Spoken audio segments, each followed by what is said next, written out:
L'kutei Sichos Chelek Yud Ches, Shelach Hey, Lili Nishmis Reb Yosef Ben Yamin Ben Reb Menashe Kaltman.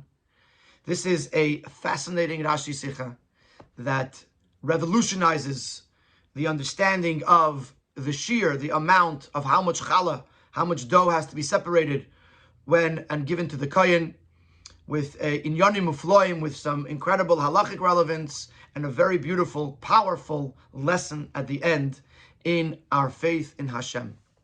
In the pasuk Reish said, "It's esechem challah terimu truma ki trumas gerin kein terimu eisa." The pasuk says, the beginning of your dough, you should separate challah like the truma of the gerin and the truma of the silo. So you should give the separation of challah. So Rashi mefarish ke trumas gerin. What's the reference of truma, which is referring to truma gedola, the truma that is given to the kohen? Shalei never bashir, that it was not, an amount was not given. Mido iraisa, even one chita, one wheat stalk could exempt an entire pile of produce. Not like Trumas Meiser. Trumas Meiser is the separation that the Levi gives to the Kohen from the Meiser that he got. The owner, the homeowner, the person gives a tithe, a 10% to the Levi. The Levi then gives 10% to the Kohen. That's called Trumas Meiser. So there's an amount, 10%. So therefore, but by Trumas Goyden there's no amount, and so to by Challah, the Torah does not give us an amount. The Chacham did give a shear, the Chacham did designate an amount of Challah. The Balabais Echad Mi'esin Varba. If it's a householder, a private person at home, they give 1/24 of the dough, which is approximately 4%. A baker, a commercial baker, will give 1/48 of his dough, which is approximately 2%.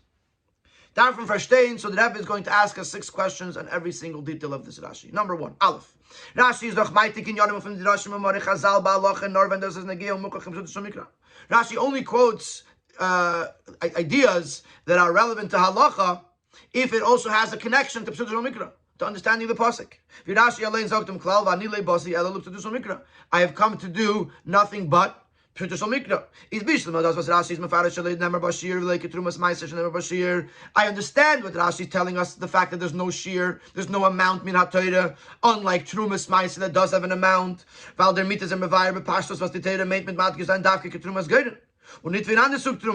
this explains why the pasuk says that challah should be like trumas goyren, which is truma gedola, and not like any other kind of truma that has an amount. But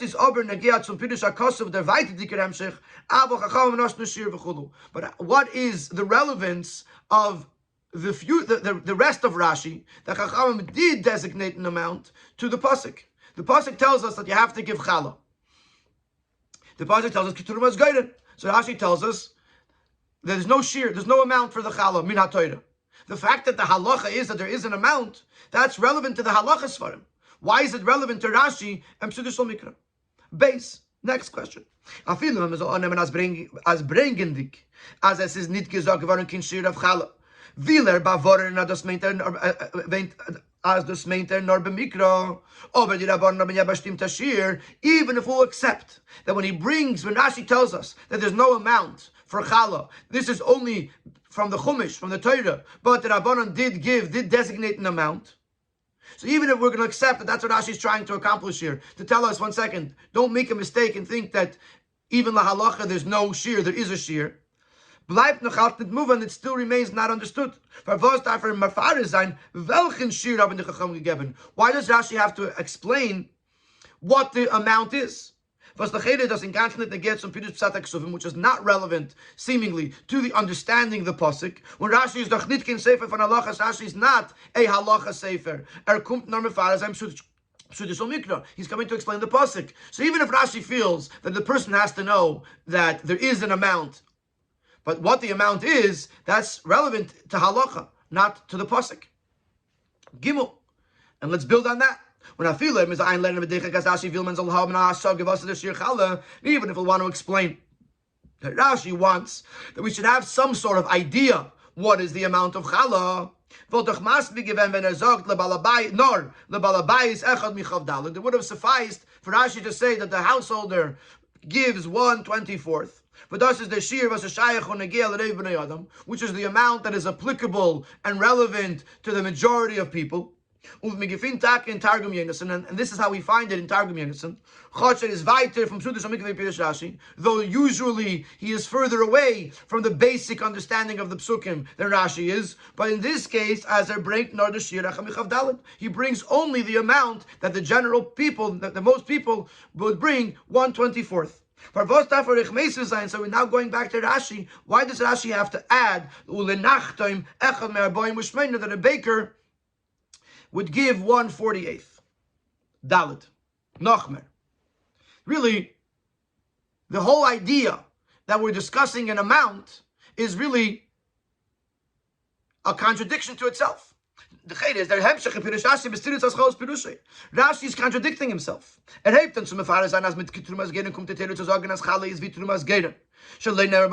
begins out telling us that Chala is like Truma, which does not have an amount. Not like Trumas Maisa that does have an amount. Not only is the Torah not giving us or telling us the amount, nor der Pasuk sagt meferish ki Trumas geiden kein Terimu Isa. That the way you should give it should be like Truma. As Mizaldas Obsheden nit mikin shir. It should be separated without an amount. Hein wie stimmt der mit dem Psukim Mikra der Uisfir in Rashi aber Chacham nos shir. So how does that fit with the fact that Rashi says that there is a shir? If you would say Torah didn't tell it to us, so the Chacham had to tell it to us, it's one thing. But the way Rashi tells it to us is Kein Tarimu Eisa, that the style in which it should be separated should be without an amount. As if to say, every time you do something else, whatever comes off when you separate. So how could that fit with the fact that in Pshutei Shel Mikra there's a shir? Lahalacha, there's a shir. But in Pshutei Shel Mikra, either there is a shir or there isn't a shir. Hey, umizeh. And because of this leads us to question, hey, even if for some reason, which is what we're asking, but let's say Rashi does want to tell us that Chachamim gave us the amount, including the details, that a baker, that a balabayis gives 1/24th, and a baker gives 1/48th. Voltos mer masim given to zogin in a pirush of his faith pasuk. Titnu laHashem teruma. In the second pasuk, where it says the words Titnu laHashem teruma, you should give a teruma to Hashem. Rashi zogt lefisha leShamaynu shir lechala. Over there, Rashi explains that because we weren't told an amount for chala, nemar titnu sheyeheba kedei nesina. The Torah tells us you should give it. It doesn't say the word tarimu like it does in the first pasuk. But it does. It says the word titnu. From this we learn it should be kedei nesina. It should be something worthwhile giving. It should have some substance to it, some value to it. Over there would have made perfect sense that after the Torah says that despite I didn't give you a shir, an amount, nevertheless it has to be kedei nesina. It would make perfect sense to say Chacham explained what is this kedei nesina, 1/24th or 1/48th. And this is how the Sifri does it. The Sifri brings on this pasuk Titnu laHashem teruma. It should have enough to be worthwhile of a gift to the kohen. And from this you learn that the amount of challah for a balabayis is 1/24th, and for a nachtoim, for a baker, it's 1/48th. So just like the Sifri does it over there, why wouldn't Rashi do it over there? It seems that it would fit much better, because in the first pasuk, it's a stira. It seems to be a stira, a contradiction within itself. You tell me there's no shir, then you tell me there is a shir. So, but in the second pasuk, it would have made sense. That in the first pasuk, there's no shir, but then the second pasuk tells us kedei nesina, that even though I'm telling you no shir, but it can't be crumbs. It has to be something that's worth giving. And then Rashi could explain what is kedei nesina, as the Chachamim explained. The Chachamim knows no shir. And the last question that we have over here is liidach. On the other hand, if you're already telling me the shiurim, I have one more question. Once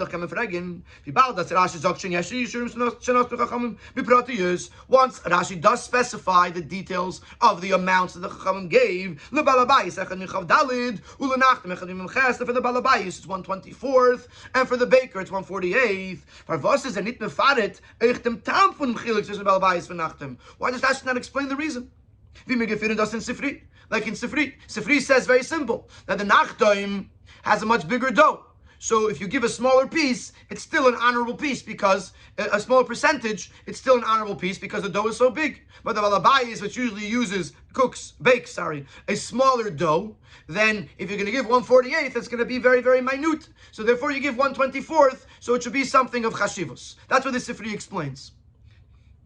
Rashi doesn't explain that. Which implies that once Rashi specifies the amounts, the reason is self-understood. But at this point, we don't know the reason. We don't know why. We don't know what that self-understood reason is. So we're asking, why does Rashi not tell us the reason? So very quickly, number one, why does the Rashi have to tell us the Chacham no shir? If he does, why does he have to tell us what the shir is? If he wants to tell us the shir, why does he have to tell us both the shir of the balabayis and the shir of the baker? Number four, how is it not a stira within the one Rashi, where on the one hand he says you should give it without a shir, and then he says that there is a shir? And if he wants to tell us the shir, why doesn't he wait to the next pasuk where he says kedei nesina and explain what the kedei nesina is? And why does Rashi not explain to us the reason, the difference between a balabayis and a nachtaim, a regular person at home, and the baker? And right away in Siv Beis, we're going to have the beer, and this is the yesod of the entire sicha. There's one word in the first pasuk, and that word is the key word, chala. It says chala tarimu truma. You should separate a separation of chala. And the Rebbe is going to teach us that because of this one word, Rashi feels compelled to explain that there is a shir, because we have to explain what chala is and what chala is telling us. This one word is going to answer all of our questions. The beer better pashtos. Von dem was der pasuk sagt, as kitrumas gene kein terim waisa. The fact that the pasuk says that you should give it like teruma, but does when Rashi takes up shalei never bashir, and this, which as Rashi tells us means there's no amount, is mashmas echa mashu is genug. One would understand that even a mashu, even the minutest amount would suffice. So this raises a question in the pshat of the pasuk. The pasuk says from the beginning of your dough, you should separate chala. Is Rashi mefarish? Rashi explains tilaka chala achas truma l'shem Hashem. One chala should be taken as a separation for Hashem. Unashi fartaish. Rashi explains chala turtil bilaz. In Old French, it would be turtil, which is maybe like a tortilla. Was das meint a kuchen? How is it explained? A kuchen. Kuchen literally means a cake. In this case, we'll call it a loaf. In the lashon of Gemara, it's charora. Charora, a small loaf. So the Rashi says that chala tarimu truma, you have to take you have to separate a chala, which is a loaf. And this raises a question. Wie kemen sagen as a frashos chala is kitrumas goyren? How can you say that chala has to be separated like truma without an amount? If the pasuk tells us that it has to be a chala, and a loaf of chala has an amount. It could be a very small chala, but it's not a mashu. It's something. So how do you reconcile kitrumas goyren, which means there's no shear, and chala, which is a kuchen, a tortil? The Rebbe is Rashi Meisif in Zayin Pirish, and therefore Rashi has to add bavarent and clarifies as choch loy nemar bashir. Although the Torah did not give us an amount for the chala, aval hayes as the Torah ruftis on chala turtil, but since Torah is referring to it as a chala, is chachamim nashnu shir, the chachamim gave a shir. Rashi has to tell this to us in order to explain the word chala. It's negeya in pshutei shel mikra.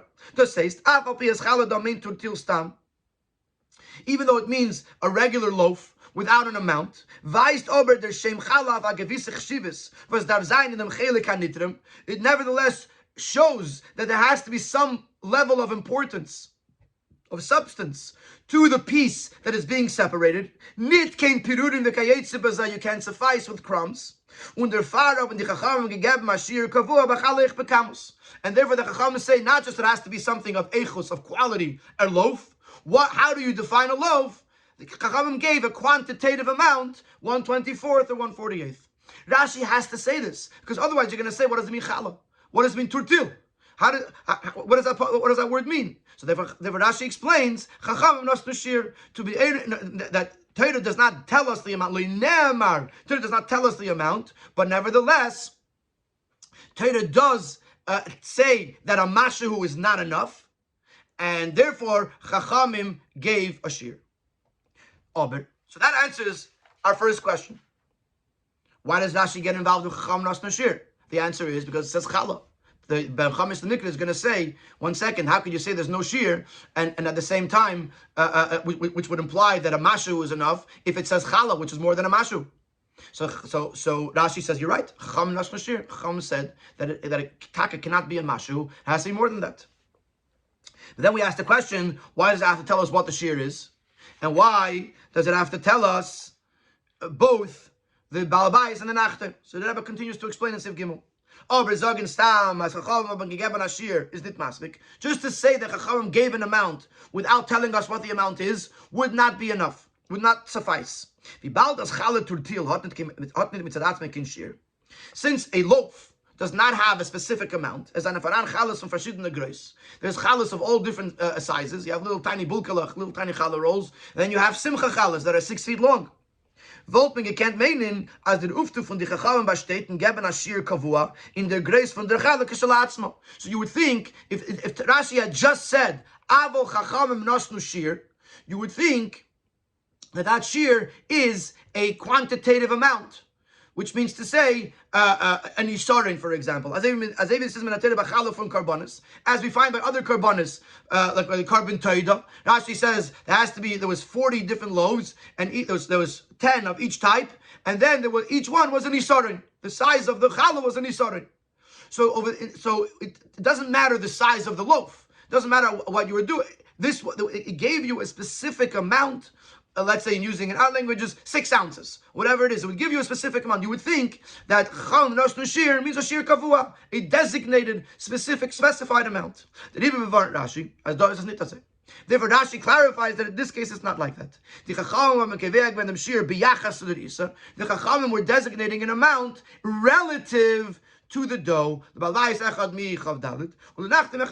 that the Balabais gives a 24th of the entire dough, and the Nachtoim, the baker, gives a 48th of the entire dough. Rashi feels it's necessary for us to understand what kind of shir are we talking about. In order for it to be challah, in order for it to be something of substance, it has to be relative to the dough, to the overall dough that's being prepared. This is why Rashi has to say what the shir is, so that way we know that it's a relative amount and not a fixed amount. Now we're going to address why it has to say echad me'arboim u'shmeina, that the baker gives 1/48, and at the same time it's going to explain to us why Rashi doesn't say it himself and why we have to figure it out. Since this is very important, since the shir, the amount that Chachamim gave, it's not just a random thought that the Chachamim had.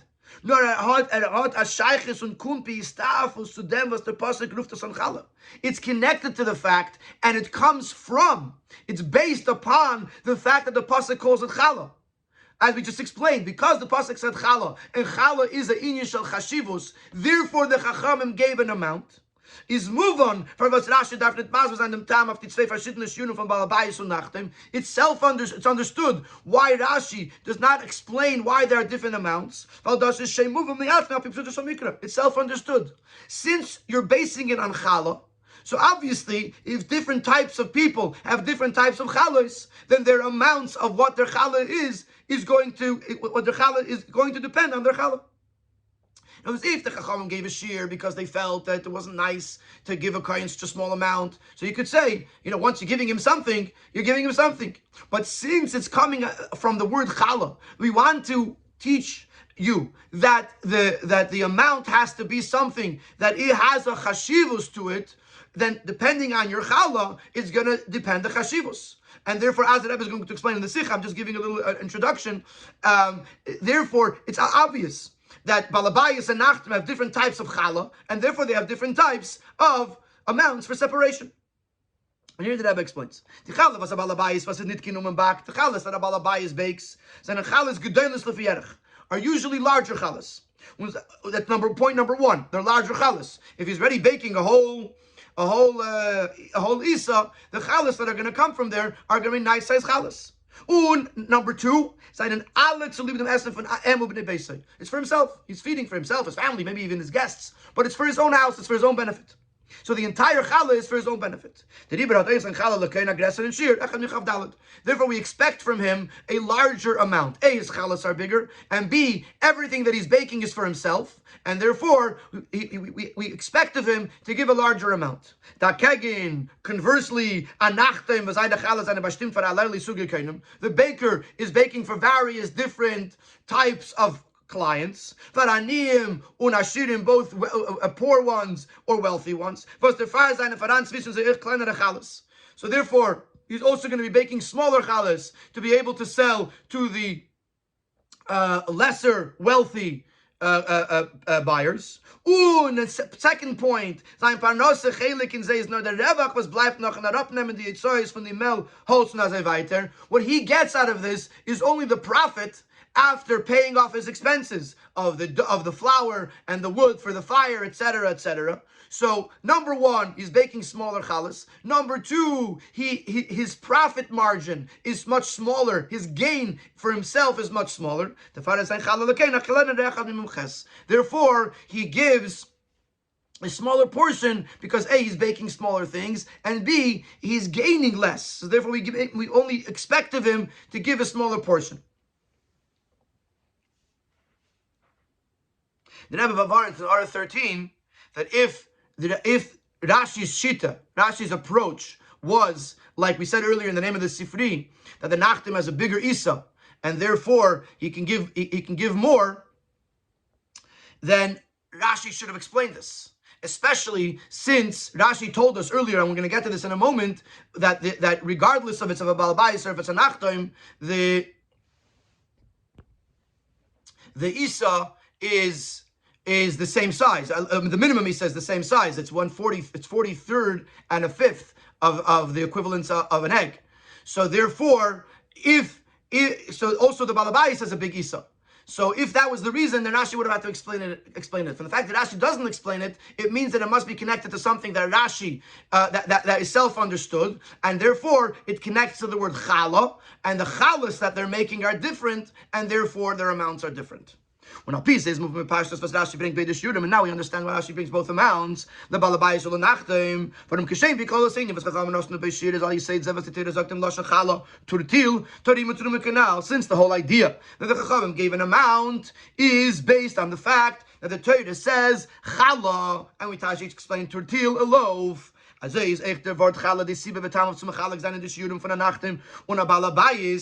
too, the reason to differentiate between the regular person and the nachtim, the baker, in the amount is understood. Since their challahs are different, therefore what they're going to give from it is also going to be different. In addition to all this, there's a whole nother reason why Rashi brings two shiurim, as follows. Rashi tells us how big does the dough have to be in order to be mechuyev in challah, which means if a person bakes a very small amount of dough, he doesn't have to separate challah from it. Only if it's a significant dough do you have to separate challah. What makes a significant dough? Oimer lagul goyles, the amount of an oimer. Just like by the mon, each person got an oimer, so too when you're baking challah, if the amount is an oimer, then you have to separate challah from it. Vishiurai, what is the amount of an oimer? Mem gimel beitzim v'choymesh beitza. 43 and a third of beitzim, of the equivalent of eggs. Now follow this. Is Rashi volt gesagt meneti lebalabais echad michav dalit? Had Rashi said that the balabais gives a 24th and not explained about the nachtin, about the baker, voltman gemein, then we would think. But think about this. If your total amount is 43 and a fifth, and you're taking a 24th from that, if you do the math, it comes out approximately 1.8. So it's 1.8 kabeya or kabeim. Kabeya.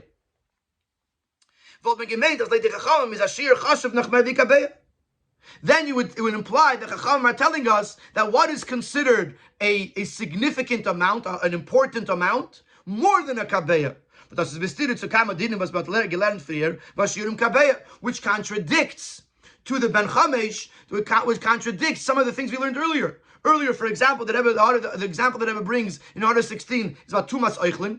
But Eichel, food that's Tameh, how big does a piece of food have to be in order to make something else Tameh? The amount is a kabeya, the equivalent of an egg, as Rashi says over there, because that's the amount a person can swallow. A person can't swallow more than a kabeya. So we already learned that what makes a shir chashiv a kabeya. So if Rashi would tell us that in order that the amount of challah to be separated is 1.8 kabeya, then it would seem that what Chachamim hold, that you have to have more than a kabeya in order to have a shir of chashivas, of importance. Therefore, Rashi adds that by a baker, it's 1 out of 48. As it's kenzan afila apachas from kabeya, which that adds up to 0.9 kabeya, 90% of an egg, not a full egg. But this tells us that challah could be even less than a kabeya, and therefore we know that chashivus is even less than a kabeya, which is consistent with what we said till now, that a kabeya is an amount of chashivus. So therefore, this is another reason why Rashi tells us about the nachten, about the baker, to clarify to us that this is not about that chashivus is more than a kabeya, because there is a certain type of person that can give even less than a kabeya, and that also counts as challah. So if we go back to our questions, why does I say chacham nos nushir? Because it says the word challah. Why does Rashi tell us what the shear is? Because he wants to tell us that it's relative and not fixed. Why does Rashi add lenachtoim echad me'aboyim u'shmeina? Number one, because since it says the word challah, so it's dependent on the size of the challah, and the nachtoim is baking a smaller challah and making less off the challah, and therefore he gives less amount. Number two, because Rashi wants to clarify that a shear of chashivos could be even less than a kabeya, which is how it is by the nachtoim. The next question we asked is why there's a stira.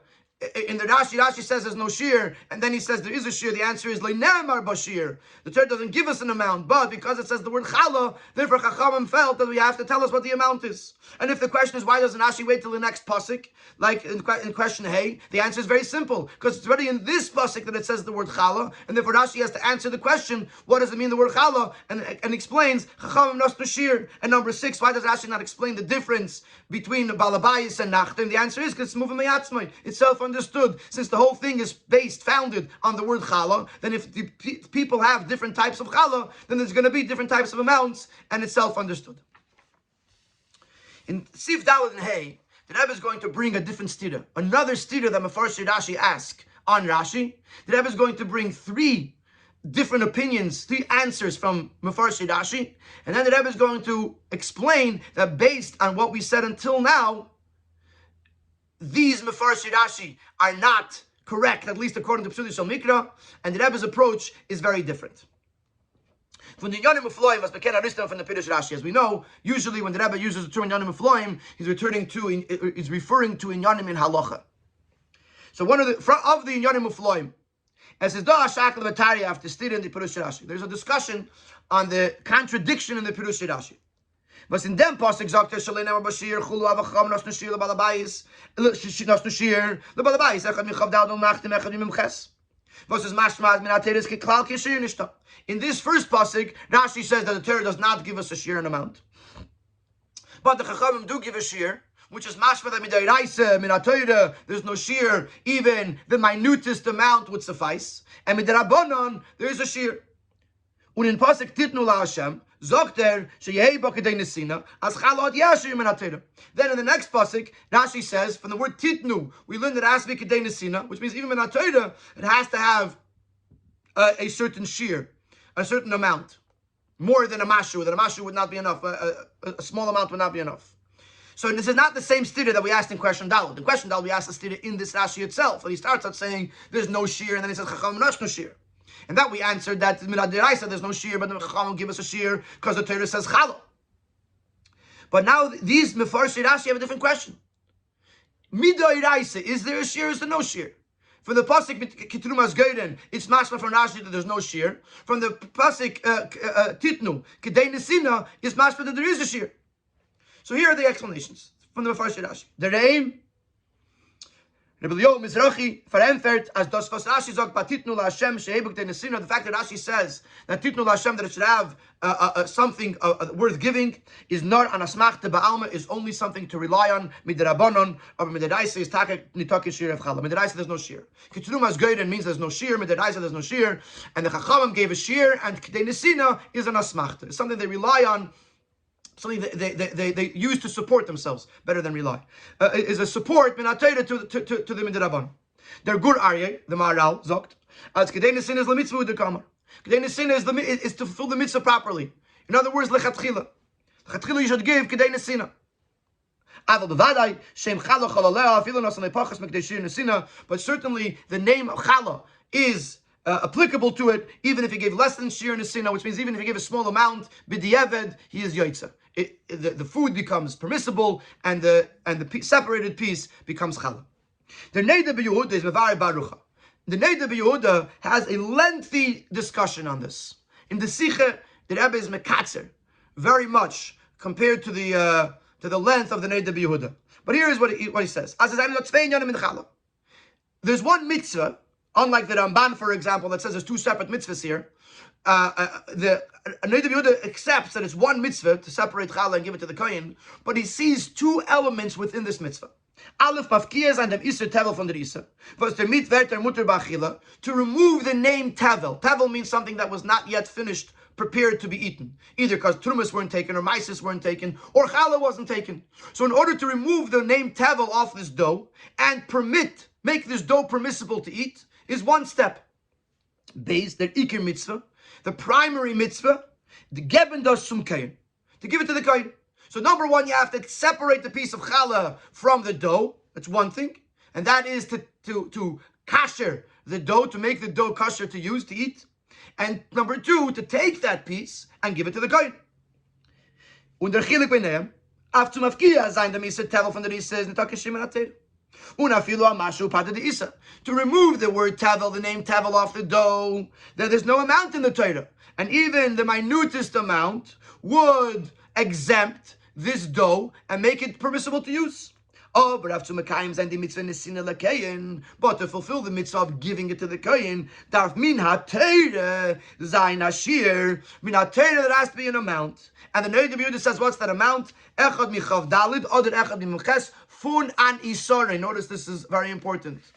Min ha-teire, the amount, in order for it to be Kedei Nesina, would be 1/24th or 1/48th of an isarin. Not yet a relative amount. This is a fixed amount. Regardless how big the dough is, you would have to give a Torah, you would give a 24th or a 48th, if it's a balbais or a nachtom, of an isarin.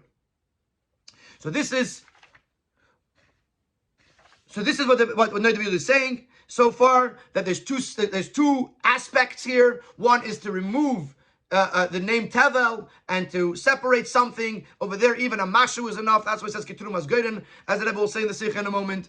And then there's another aspect, which is to actually give this to the kohen, and for that, a mashu is not enough. You have to give kedei nesina, and that would be a 24th or a 48th of an isaron, a fixed amount. Und zu lieb dem shir nesina, haben die Chacham Rabbanon mechayim soll abscheiden jeder isa lefi geidla. But in order to fulfill a nesina l'koyin, Chachamim said it's not enough 1/24th or 1/48th of an isarin. Rather, you have to separate from each dough relative to its size. A balabayis echad michav dalet von sein isa, und a nachtem echad mimuches von jeder isa. The balabayis a 24th of his dough, and a nachtem, a baker, 1/48th from each of his doughs. Underiber. This is continuing with the shita of the Neder Yehuda. After posik, it was getting into the moisa. Voice letzich no vegen afrashas chalaf somatas andisa v'achile. The posik it was good, which is talking about separating the chalaf from the dough in order to make the dough permissible to eat. Is Rashi mefarish shalei nemer bashir? Rashi says there's no shear. As minateides netav them kin shear. No dichachom gegaben av yader isa shear lefi godla. That there really isn't an amount that has to be done minateida. Even a mashu is good. It's just that the Chachamim did give an amount.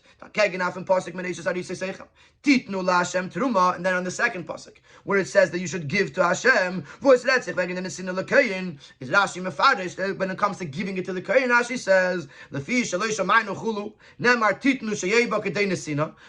we weren't told the amount, we didn't hear an amount. Therefore, the Torah says kedei nesina. After mekayim zayin the mitzvah von geben zum kohen is the ashir kavua min hatera. Achelik chav daled imches v'nan nisar nechad. That in order to fulfill the mitzvah of Nesina, even in Torah there's an amount, not just a mashu, but either a 24th or a 48th of a Nisarin. So there are three explanations in Rashi. You have the aim that says that min Torah a mashu is enough, and kedei nesina is midarabanan, and the words titnu, which Rashi teaches kedei nesina is an asmachta, is just something to support the words of the Chachamim.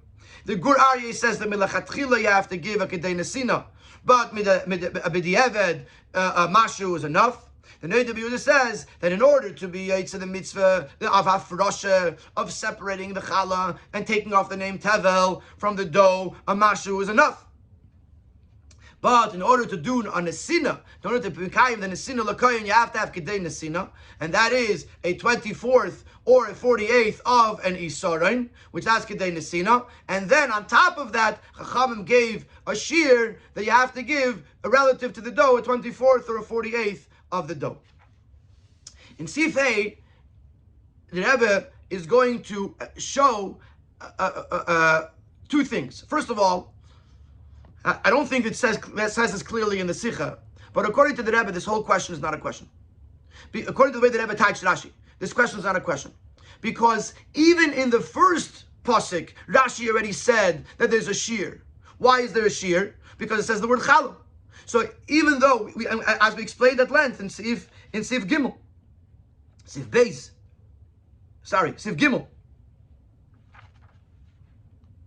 Beis and Gimel, okay. That on the one hand it says Keturumas Geiren, so you know that the Midai said there's no shear, but it also says Chala, so there has to be some Cheshivas, and therefore Chachamim gave a shear. What is the Cheshivas of Chala? So B'meila, when it says Titnu Kedei Nesina, it's just consistent with what he said previously, that it has to be a shear that is a Turtil, a Chala, Kedei Nesina. It's all the same thing. So this question of the stira between the two Rashis, once we understand this, the Rashi, the way the Rebbe explained, it's b'chlal not a question. But in addition to that, in Sif Hey, the Rebbe is going to prove that according to what we said, some of these things that were said by the Neder Yehuda or by others are not masim with Rashi al pi psudus mikra. And let's take one thing at a time. Das Rashi al pi psudus mikra. Al pi asbara hanal is mevur aleph. Eich di afroshe midei reise is mechayi v'chshivas. Chale turtil. The fact that the Neder Yehuda said that midai reise ketrumas geiden a mashu is enough to be mafkia iser tevel, it's not true. According to what we said, that even the hafrasha has to be chala, has to be a turtil, so a mashu is not enough. Pirurin, crumbs, is not enough, because the Torah says chala tarimu truma, and therefore it has to be something that fits into the category of turtil, of a kuchen, of something of substance. That's number one. Number two, das was Chacham nos Shear is nicht verbunden mit der Nesina lekayim. Nor das ist verbunden mit dem Shear Chala, was die Torah hat gesagt bei Hafrosha. Another very important point. The Neder Yehuda says that in the second pasuk we're already talking about the Nesina lekayim. According to the way we understand, Chala tarimu truma, which is from where we learned that it has to be something of substance, similar at least to Kedei Nesina, is already from where it says Chala tarimu, which is about the hafrasha. Even the hafrasha has to be chala, and therefore the shear that the Chachamim give is not about the nesina l'koyin. The shear that the Chachamim gave is about the hafrasha. The tam b'zeh yishtem b'pashtus And the reason is, a people traditional mikra is mashma, as nit nor die Werte Tarimu Truma la Hashem, nor euch die Werte von zweiten Pasuk, Titnu la Hashem Truma, red wegen dem Etzem Mitzvah von Afrashas Truma la Hashem. If you look at the Pashta Pshat in the Pasuk, both the first Pasuk, it says Tarimu Truma la Hashem, and in the second Pasuk, it says Titnu la Hashem Truma. Again, la Hashem is mashma, whether it's still talking about the Eibishter. We're not talking about the Kohen yet. We're nicht wegen der Pula an der Sinne le Kohen, was wegen dem er sich später in another Parsha, Parshas Chelek. We're not yet talking about giving to the Kohen. The night of this word was that the second pasuk is referring to the Nesina le Kohen. And therefore, he says Kedei Nesina, because Midei Raisa, there has to be Kedei Nesina when you're giving it to the Kohen. So first of all, we said that even the Kedei Nesina is even Mitzad HaHafrasha. How do you see that? Because even in the second pasuk it says Titnu la Hashem Truma. We're still talking about Truma to the Eibishter. Matnis Kahuna, the giving to the Kohen, is discussed in Parshas Kerach. Wie bald eich in der pasuk is I changed it. Und nicht wegen der Pulas an der Sinne le Kohen. Wie bald eich in dem pasuk is mefurish that it says la Hashem Truma. Also in this pasuk it says that's la Hashem. So therefore, number one, Midei Raisa, a mashu is never enough, even mitzad the hafrosha, and even when it says kedei nesina, it's also still on the level of hafrosha and not yet nesina l'kayin, because this entire discussion in these psukim is all about the idea of hafrosha, doing something for Hashem, and not yet what's going to happen with the challah that is going to be given to the kohen, which is going to be discussed in Parshas Korach. Und das, was der Pasuk sagt, dass Iber Nacham Abalaschen Titnu, Hagamsis von demselben Teichen wie Tarimu. So in that case, why does it say the word Titnu? Is this nor Lefi Shelei Shamaynu v'chulu v'Rashi Mefarish from Pasuk to clarify that since we weren't told a shear, therefore it has to be Kedei Nesina. Now I'm going to add something that this is my understanding of this, and I'm not sure if I'm correct, but this Rashi is coming specifically to negate the approach of the Neder Yehuda. The fact that it says Titnu la Hashem, Rashi is clarifying that even mitzad hafrosha lekoyin, mitzad hafrosha, which is la Hashem, even mitzad hafrosha, a mashu is not enough, and an aspect kedei nesina, which is a challah, a turtil. The Neder Yehuda was saying that mitzad hafrosha you have a mashu, and mitzad kedei nesina midei raisa you have to give kedei nesina, which is echad michav dalid or echad mimches of an isarin. Says Rashi, according to the Rebbe, no. Titnu means that Hashem, even mitzad ha'afrosha, there has to be a kedei nesina. Why? Because it said before challah. So therefore, we learned already that it has to be a chshivas. So therefore, what you have to do is even midei raisa, you can't suffice with a mashu, even mitzad ha'afrosha, even midei raisa. Even by the hafrasha, you can't suffice with a mashu, and you have to give kedei nesina. Kach nire la nir's daiti. For Yeinish Al Teira Pirush Rashi, we now change the direction a little bit. We're going to talk about Yeinish Al Teira. Mostly is not so connected to this discussion of Echad Michavdal, Echad Mches of the Shiurim, but more the general idea of Challah. But towards the end, we're going to learn something very beautiful about the different amounts that the Balabayas gives versus the baker. The Medrash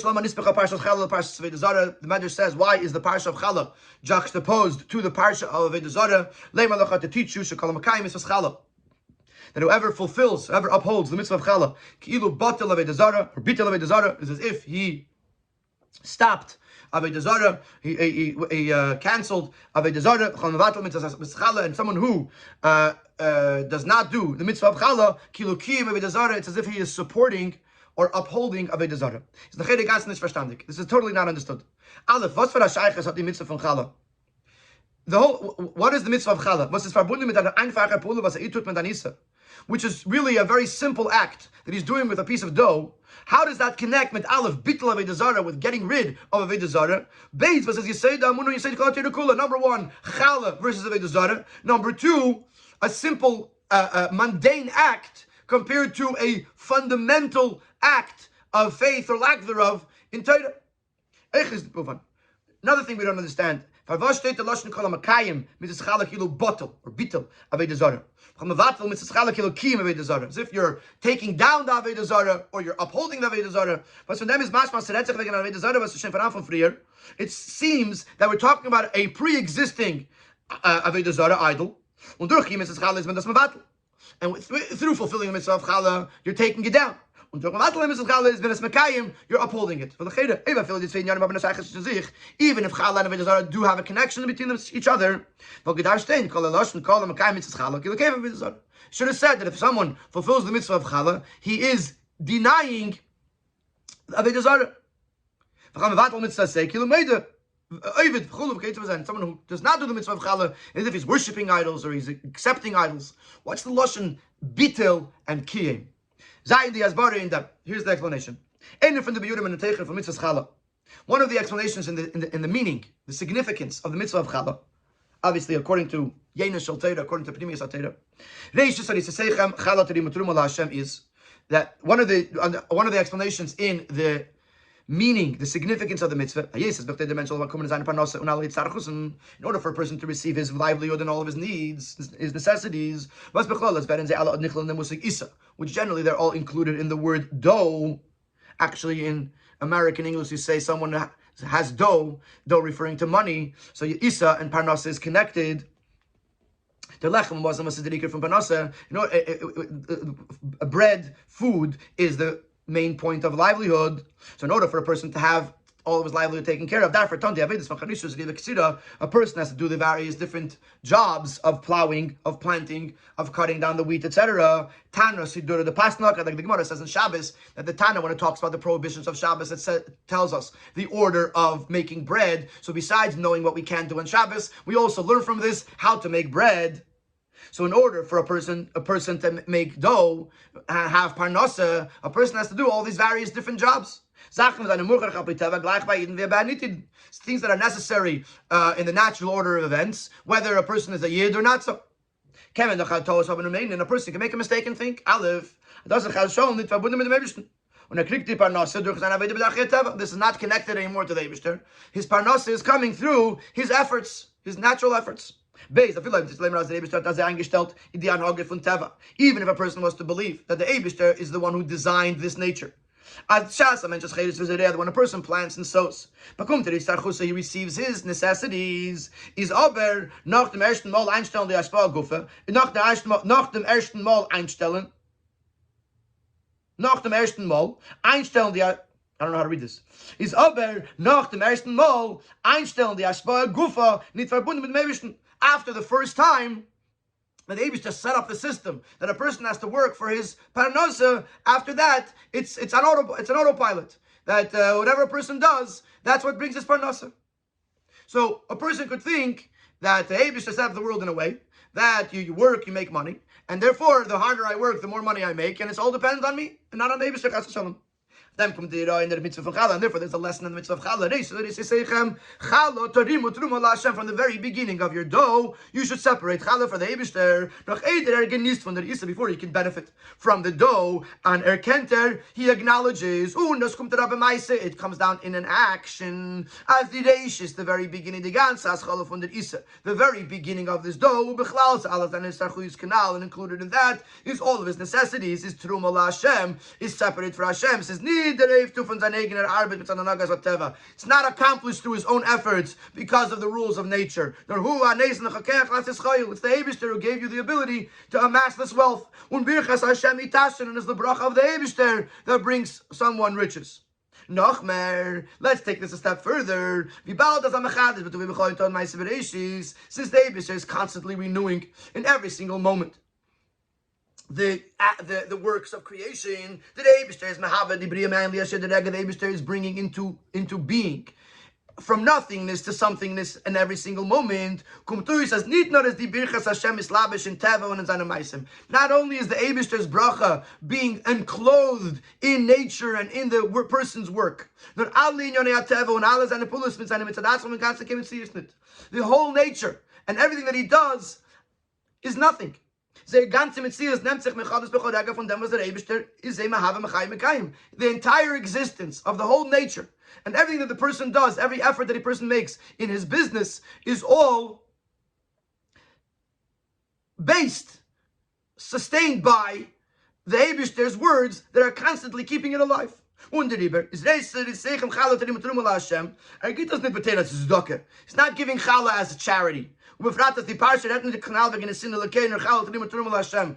as we said in the end of Seif, hey, that we're not even talking about the giving it to the Kohen. We're talking about doing it for the Eibishter. He's giving it to Hashem because in truth it belongs to Hashem. He's acknowledging that everything that he has is from the Eibishter. And if he's rich, it came from the Eibishter. And if he has parnasa, it's from the bracha of the Eibishter. And therefore he has to take off a piece of challah to express his acknowledgement and his recognition that everything that he has is from the Eibishter. His very existence is from the Eibishter. Now let's talk about Avodah Zarah. The chet von Avodah Zarah echal pi nigla. Versteht nicht nur in Dinen Avodah Zarah Mamish Chas V'Shalom. Und annehmen es Chas V'Shalom Alakus. Doesn't just mean that he actually bows down to an idol and accepts the idol as a deity. Nur ich in dem, was mis machst, die Chom, und man soll das Kehl, ich keches Ateva, as they haben an eigene Schlitte v'Ashpa. Even the very fact that a person could consider the various stars and constellations and the various other forces of nature, that they have their own control and their own ability to give. Although he knows that the Eibishter created them and the Eibishter gave them the strength that they have. So, but a person gives any credence to these other forces of nature, it's Avodah Zarah. The truth is that all of these forces of nature and the stars and the constellations are just like an axe in the hand of the wood chopper. Which means to say it has no desire, no will, no choice of its own. It's just being used by the wood chopper. They don't have any strength. And they have no choice to change how much they give. They're just like a funnel through which the Eibishter's flow is coming down. There can even be a more refined version of Avodah Zarah. In the previous one is a person thinking that the forces of nature have their own power. And a more refined, a more edler way, not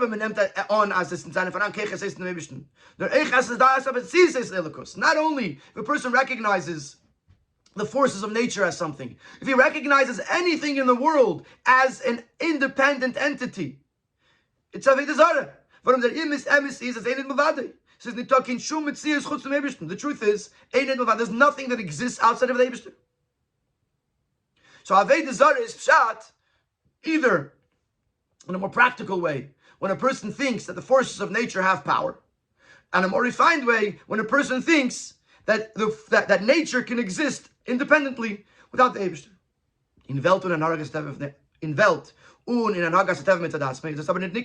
In the world, you can't tell that the Eibishter is behind it. The world and the forces of nature seem to be independent. It's not obvious, and a person has to think into it, has to contemplate on it, that there is an owner to this mansion, the world. As the Eibishter, that the Eibishter is one who is in control of this world and everything that's upon it. When a Yid fulfills mitzvah of challah, anerkennt und ist megala als die Issa die Parnasse welcher bekommt. When he reveals and acknowledges that the dough, the parnasa that he is receiving through his own efforts and through the natural means are really coming from the Eibishter, is there durch the mevatla Avodah Zarah, he breaks this myth. And as mevatel das was setzt sich an in Welt as ametzius und afilo as akeach u'mashpim etzadatz. He breaks this idea that seems from the world that it is its own entity or it has the power to, and it has its own forces. Liidach b'shas says mevatel mitzvah challah. But if chas v'shalom somebody does not fulfill the mitzvah of challah. He doesn't acknowledge that everything, all of his livelihood and all of his necessities are coming from the Eibishter. He's supporting Avodah Zarah. And as a mit mekayim, he is giving support, upholding the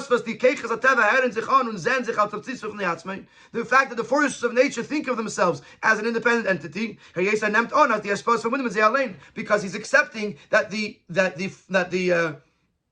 gift is coming from them, not from the Eibishter. If a person doesn't give challah, what's he saying? That my parnos is coming from my own efforts, my own involvement in the natural order of things.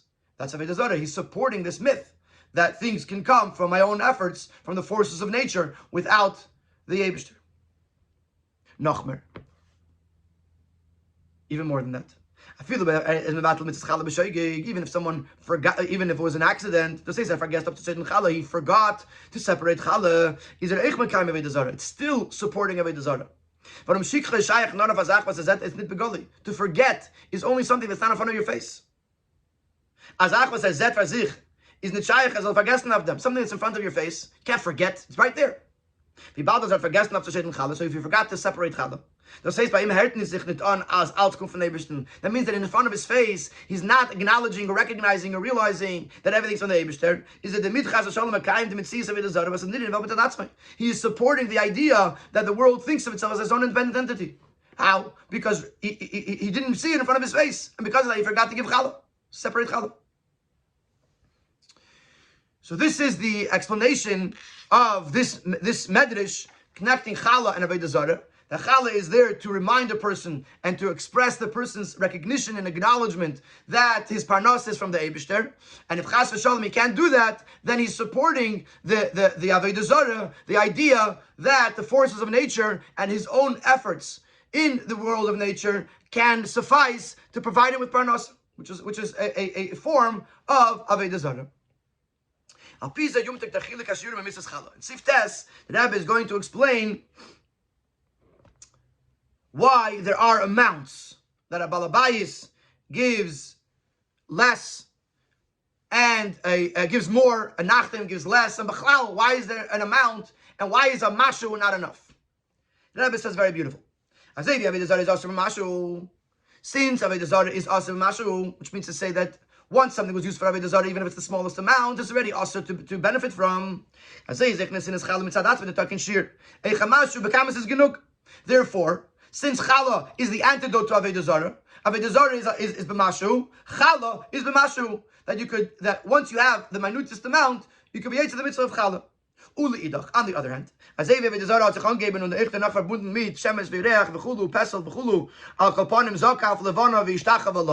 is referring to what the Rambam writes, how it all started out with the sun and the moon and the stars, etc. So therefore, in other words, once you look at Avodah Zarah, even though it's asur b'mashu, but the way it's observed, the way it's worshipped is by giving it length and breadth, by giving it an image, by giving it something that you can describe. So therefore, despite the fact that Midayraisa Chala has no shear, nevertheless, Chachamim gave an amount because it has to contrast Avodah Zarah, and since Avodah Zarah is expressed on actual items and things, therefore Chala has to have a shear. There's butter in them. So how do you explain this? On the one hand, it's b'mashu, on the other hand, it has some sort of form. Same thing with Chala. On the one hand, it's b'mashu, on the other hand, Chachamim give a shear. Besides that, some nefesh in Amunah is it iser of Avodah Zarah b'mashu.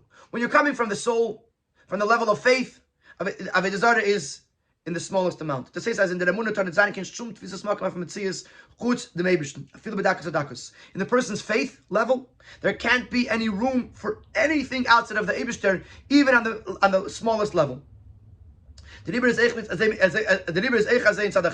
and therefore, on the positive, Eich the Mitzvah's Chala, the Nekudas Amunah, the Kinshir. Chala, which represents the Amunah in the Eibishter, has no amount. The says the Kinshir Bekamus. It has no quantitative amount. As a Chala, Ashir Chashiv is Be'echos. The Nekudas Amunah Mitzat Etzem, Hanefes is Be'echos Nitmubul in Kenak Bola. On the one hand, it has no shear, but it has to be something. It has to be Chala. Qualitatively, it has to be something. Quantitatively, it has no amount. Because in Amunah, the Amunah has to be there. But mitzad the emunah, there's no shear. Avol chacham nos shear. Once you draw this down from the level of emunah, of faith, which is the essence of the soul, into the person's faculties, into his intellect, which is the term chachamim, from the word chachma, from the word wisdom. Once the person has to process this in his brain, in his mind, just like Avodah Zarah does have an amount, it could be a sun, a moon, or something like that. Therefore,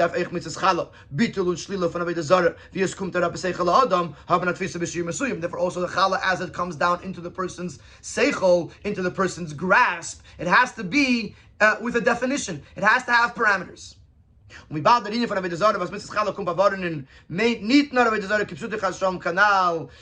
the Avodah Zarah, which challah is coming to address, doesn't just mean actually bowing down to idols, like we said earlier. Nor does was b'machshavte can sein bedakos at fisas makim pardidarche atevel tzulib sein eingewöhnkeit in sei can amen as seine sibes parnasose. Also, we said that even in his mind, a person could leave space thinking that the forces of nature, as he gets used to depending on them, thinking that they have power. The riber is in them do the chiluk zwischen nachten und alabayis. Since we're talking about the person's mind, it's not just that there has to be a shear because Avodah Zarah comes down in length and breadth, and therefore the shear of challah. It's more than that. What is Avodah Zarah? Avodah Zarah could be in the person's head, and therefore also how we fight that, how we combat that, is going to be in the person's head, and therefore we're going to see a difference between balabayis and nachtem. Sif Yud. So the Chassidus, as a balaisik, Chassidus tells us that a balaisik, a business person, a person that's engaged in commerce, sees the Eibishter's hand, the Eibishter's providence, more than a person sitting in yeshiva and learning. A balaisik, a business person has to do various different methods in order to make a profit. He has to buy the merchandise, he has to sell it. But das alles ist abhängig von which is all going to be dependent on the conditions of the time and the place. As the prices go up, as the prices go down. And in this you could see sometimes very openly that the Eibishter, who's in charge of everything, is actually bringing him his success in his business. Prices could have gone down, or could have stayed, and then he would have made X amount of dollars. And then all of a sudden the prices went up unexpectedly, and he made so much more money. Who did that? The Eibishter. So the person that's engaged in the business world is seeing the hand of the Eibishter in his livelihood every single day. Therefore, the business person sees the Eibishter's involvement much more often and much more openly than the person who's sitting and learning. Which is parnasa is more fixed, and it's prepared. As far as the learner is concerned, his check comes in every month with Hashem's help, and he gets the same amount. It doesn't matter what's going on in the market. It doesn't matter what's going on here or there. He has his money that comes in. It may not be a lot of money, but it's the same thing every single time. So he doesn't appreciate as much what goes in the involvement of the Eibishter in his parnasa. And the same thing we could say with regards to the balabayis versus the nachtim. A balabosta. And here the Rebbe says we're talking to the Jewish woman. As we know, and the mitzvah of challah, like the mitzvah of adlakas nedis, and the mitzvah of taras mishpacha, were given specifically to the nishei of Bnei Yisrael. So when this balabosta bakt challah bread for her house, when she's baking challah or bread for her home, is sie wieder challah nicht azay bekannt mit die prati aseder wie azoy und von wann man hat verdient gekauft im Melholz. She doesn't know that much, not so involved in the details of how and from where the flour was purchased, the wood was purchased. For her, it comes ready-made. Meaning to say, someone went shopping, comes into the house, there's flour, there's wood, whatever is needed. She does not feel as much how this is connected to the Eibishter. She opens the pantry, the things are there, she cooks, she bakes, of course she thanks Hashem. Notice that as I feel, it's not saying she doesn't notice at all, but it may not be as obvious as to the one who's hustling to try to make a buck. The Rebbe does he given a grass and shear, and therefore the shear is a larger shear. Because for such a type of person, they need a greater awareness to not forget that it's coming from the Eibishter. However, Aish was a balaistic, a person that's in the business world. He's doing it for his livelihood. He has to buy and sell and all the other conditions of the business world. He sees much more than Ashrecha Pratis. The Eibishter is providing his parnasa. Therefore, a smaller amount suffices. Because even though it's a small amount, it's enough to protect him from making a mistake, that this is coming through his efforts and coming through the forces of nature. So now, through this Yena Shaltera, where Rashi is telling us that on the one hand there's no shear, on the other hand there is a shear, and the shear is different. Balabayis and Nachtaim, it's explained, it's understood. There's no shear because Be'etzem Avodah Zarah is a b'mashu, and therefore Chala, which is the antidote to Avodah Zarah, is b'mashu. But Avodah Zarah does have parameters, and therefore Chala has to have parameters. But since Avodah Zarah is not just in the action of it, but it's also in the mind, therefore the Balabayis versus the Nachtaim, the Balabayis is mind. He needs more of an assurance that he will not forget that of Ashrecha Pratis, and therefore he gives a bigger portion. The Nachtaim needs less of an assurance that they shouldn't forget Ashrecha Pratis, and therefore a smaller amount suffices. And through the mitzvah of Chala, we should be zeicha that there should be a bracha in the house, and bring that on the Eibishter's bracha and Alei Yonei Abayis, to bring in the Eibishter's bracha in every aspect of the house, as it is nikir v'Alei Yonei Abayis, very gefiert v'der Eibishter vil, that it should be obvious, it should be recognizable that everything in this house is being conducted according to the Eibishter's will. When Damot is eichta di bracha kipshuta in kol Yonei Abayis, and then you have the Eibishter's bracha literally in all of the aspects of the house, b'bana chaya mizena, with children, with health, and with sustenance, revicha, and all of them in abundance.